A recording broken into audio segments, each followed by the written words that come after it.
Job chapitre 12.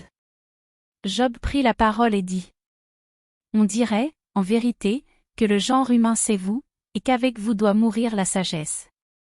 J'ai tout aussi bien que vous de l'intelligence, moi, je ne vous suis point inférieur, et qui ne sait les choses que vous dites?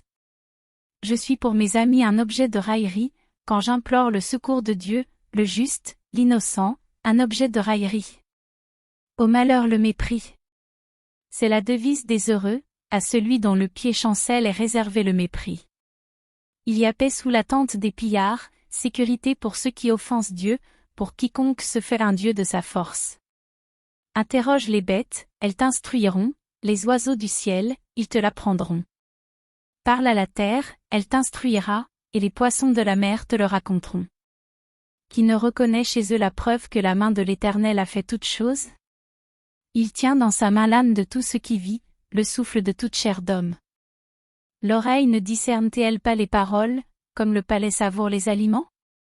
Dans les vieillards se trouve la sagesse, et dans une longue vie l'intelligence.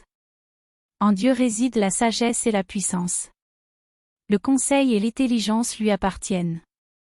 Ce qu'il renverse ne sera point rebâti, celui qu'il enferme ne sera point délivré. Il retient les eaux et tout se dessèche, il les lâche, et la terre en est dévastée.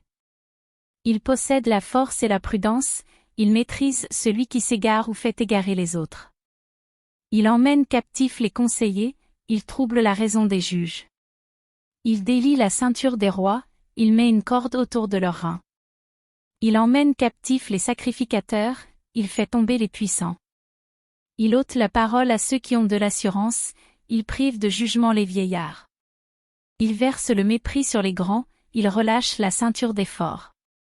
Il met à découvert ce qui est caché dans les ténèbres, il produit à la lumière l'ombre de la mort.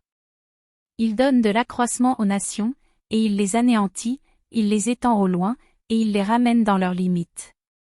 Il enlève l'intelligence aux chefs des peuples, il les fait errer dans les déserts sans chemin.